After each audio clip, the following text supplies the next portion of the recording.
Please welcome to my YouTube channel. My name is Today Roots and you're welcome to this section of Fruits with Roots.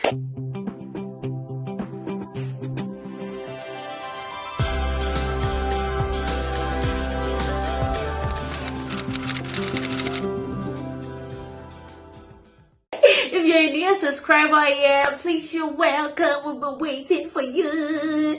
And thank you to all of my old subscribers. Thank you to everybody who subscribed to my channel. I love all your feedback, comments. They were so encouraging. And you guys know that in my channel, I'm sharing content that help people live their best life.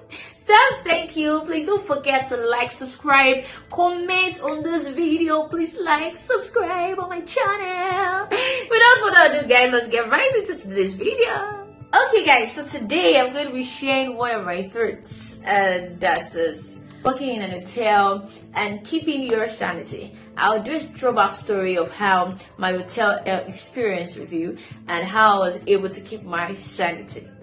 So yes, as a Christian, one thing you want to first establish, irrespective of whatever organization you're working with, is the fact that you're a Christian. Once you establish the fact that you're a Christian, it is easier. It is easier because people know that this person is a Christian, and whatever I'm bringing to a table, I am conscious about it. I'm not just throwing anything at because yes, even after you've told them that you're a Christian, they want to test waters. People want to say, okay, is she saying the truth, or is she lying, or is she just trying to make us feel like she's the only one that's a Christian? But once you already establish the fact that you're a Christian, it makes things easier. What I could not take, I said it, I communicated it among my colleagues, among client customers, and it helped me. The kind of hotel I work with wasn't it was a big hotel, but not like so sophisticated where they all know that, I think where they are all enlightened about something. It wasn't like that. It was more like a remote area where people are not really intellectually grounded and all of that. So I saw that in place, and you know how that kind of environment can be for somebody who is a Christian. I was very conscious of my language. Even as a Christian, the Holy Spirit teaches us how to speak. Even when your emotions want to get the best part of you, it restrains that part of you that just want to give them the peace of your mind, and you feel like, who does it think he is? I'm going to give you the peace of my mind. And I'm like, hey, and you really want to talk, and something say, calm down. And you're like, hey, it's not for God. Oh my God. It's actually to win people to Christ, and they are watching you. They are watching how you speak. They are watching every single thing, what you say.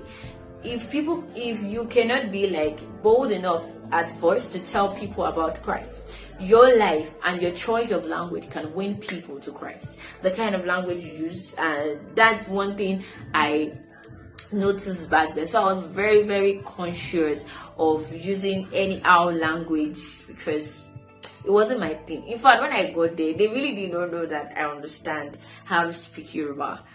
And everybody just assumed, oh, this is one of this free girl. I just came, and I was the front desk receptionist. I just finished. Okay, I didn't even do this story very well. I just finished my undergraduate, and I was really looking for something to do. And there was a strike. I felt like we weren't going to serve that year. So I just thought of what can I do for now instead of just going home. And I spoke to somebody that I needed a job to do right now, and then she called me and said, like, there's this space, blah blah blah. Of course I objected. I'm like, I had this perception about working in an hotel, this wrong notion. I feel like, I can't work there. And she's like, why? What's the purpose of an hotel? Is to help people who are stranded and who needs comfort. And it's just like you're staying there you're not staying there for a long time. It's just for a while. And then you are out. And of course I had dreams, I had plans. I know that I wasn't going to stay there for long. But then I just felt like, okay, I prayed about it. I spoke to one of my pastors and I said, like, give it a try now. It would just be like an added experience for you. And then you know how to manage yourself in that environment. It was a challenging one for me. really was the first contact from guests, and I needed to like project my organization as the best, irrespective of whatever emotion I am facing. So I learned how to like suppress my emotions, so I don't have this funny looking face when guests are coming and they're like, if you don't want to walk, you say, and people can really be very mean. Oh my god. So I learned really how to work with people. I learned how not to take their criticism seriously, because if you work in an hotel for a reason, you don't want to take criticism seriously, because it's not you they have issues with. It is the fact that some person will not like the bed color, some person will not like the room size, some people will not like how the kind of tiles your organization decides to use for their room. So it's a lot of things. If people like the same thing, you'll probably be driving the same color of car, but then people don't like it, and some persons, you do every single thing possible in your own way so that they can feel very comfortable, but then you realize that at the end of the day these people are not comfortable. So it's not in your duty to make them like what they do not like. So it's not you that they do not like, it's just the environment they're not comfortable about. And my own idea is the fact that if you're not comfortable about a place, you could leave and move to the next place, but no, you will stay there and make the place very miserable for whoever it is you are meeting there. And it's very frustrating for someone who wants to work in an hotel set, or who is currently working. You would see a lot of criticism from people, and you have to learn to manage your emotions. Next thing I'm going to talk about is gossip. It's an hotel one, so there are a lot of things to gossip about, and then I knew what it can do to an organization, and I wasn't going to be part of any office gossip. Even when my colleagues were like, Ruth didn't, I'm like, it's okay, it's fine, I'm sure she had her reasons. I was so careful. I was very, very intentional how I spoke about any customer, because I didn't want any trouble where somebody start like, she said this, and all of that. I wasn't interested at all in office gossip. So one thing, if you are in an organization where you really want to project Christ, one thing you should avoid is office gossip, and it's irritating. Let it be like you are not even interested in that conversation. It's really not going to do you any good. There's everything to talk about.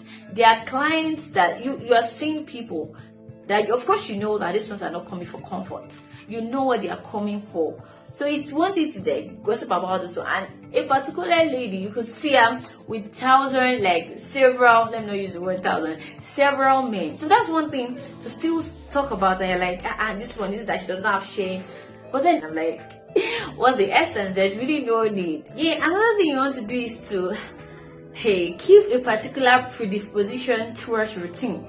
You are prepared for it anytime. There was this particular day, I'm like, can I just record my voice? I'm like, how do I say, welcome to my dinner every single time? So I felt like recording my voice would be better, but then I could not do that. It wasn't my organization, so I had to do it every single time any customer or a client walks in to make inquiries. And it's so funny that some persons would stress you, and they're just making inquiries. They are not even ready to get a room or something, and you are there having a discourse when you know you are not doing now. Maybe you come when you are ready. So it wasn't a lot of repetition of my routine, but then it helped me. I learned to have this particular disposition concerning I started enjoying what I was doing. I started falling in love with how I related to my customers. So it did help me keep my sanity, because sometimes it can really be something else.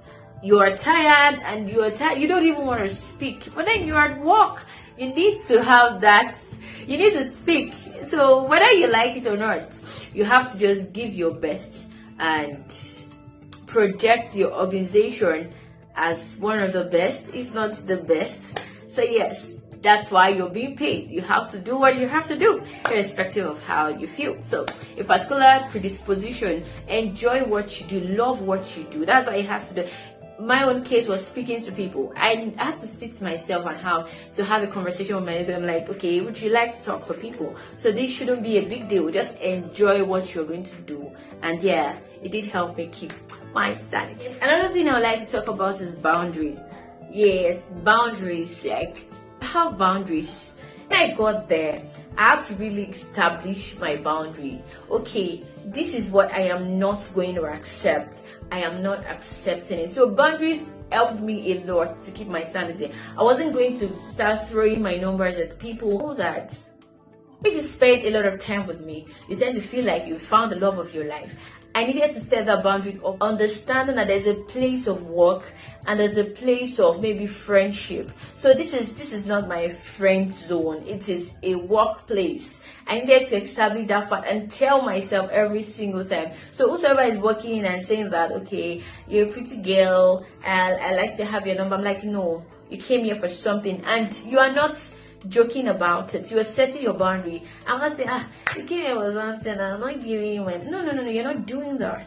It is a workplace, so you're there for work. If you guys now meet outside a working environment, of course, that's beautiful. You can decide now to establish that friendship and smile at people. Not to say that you're not smiling. Of course, I communicate my boundaries and I would still smile, but then you still know that I am being serious about whatever it is I am speaking about. So I'm not going to say, well, there were a lot of, let me have your number and let's meet up somewhere and all of that. But that's a period. I'm not going to give you my number. You cannot enter inside me and call it. It's my number. There was this person like, what if I want your number? I'm like, excuse you. The organization did not buy me my phone. So I decide who I give my number to. You cannot like come and start like, who are you?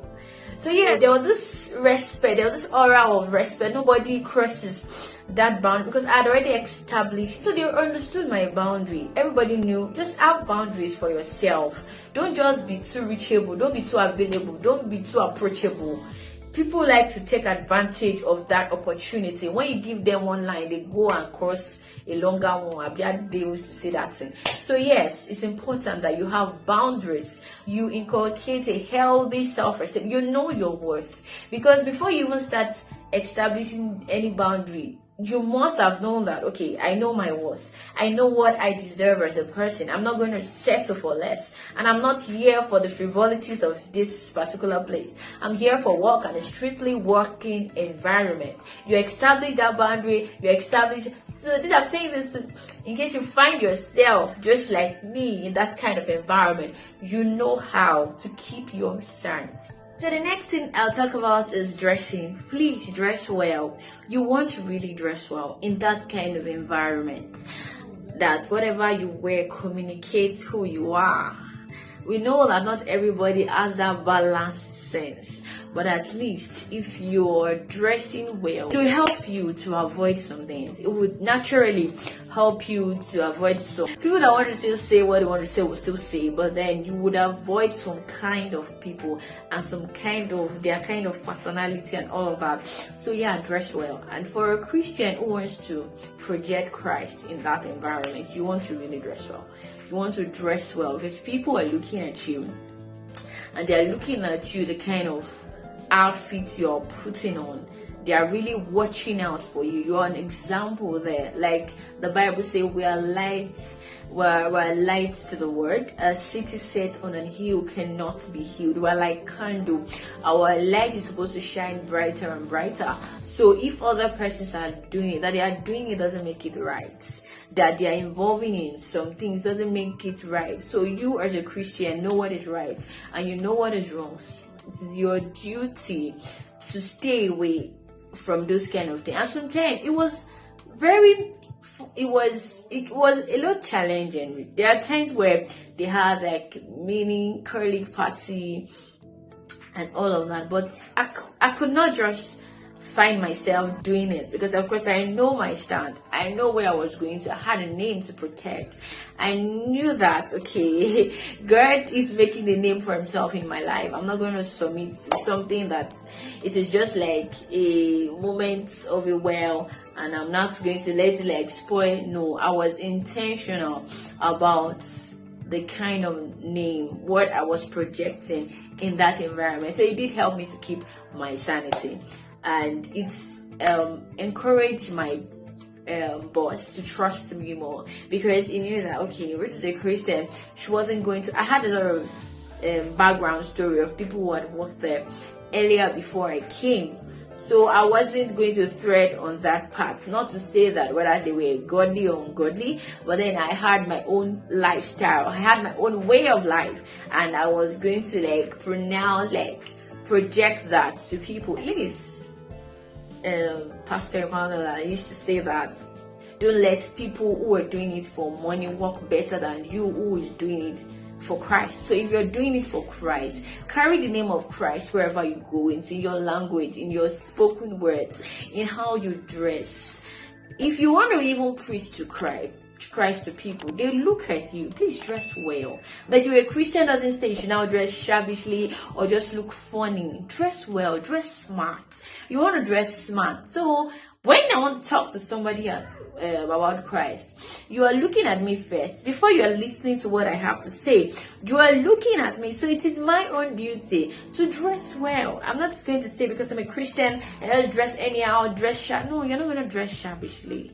Please dress well. One way to also keep your sanity alongside promoting the name of Christ in whatever it is you're doing is the fact that you learn how to dress well. I don't want this video to be so long. I hope and believe that you've learned one or two things in this video. I think one thing I didn't talk about is how I dealt with harassment. Boundaries helped me deal with a lot of harassment that might have wanted to take place. But so my boundaries, what I stood for, and knowing that where I presently doesn't determine where I would be in future. I had that future in my head. I had the future of the kind of woman I want to that process. So there was this big picture of the kind of lady I want to be. I wasn't going to subject myself to anything lesser than that. I wasn't wearing something that would make me, if I go out of my house, I had a mantra of looking like who I want to become.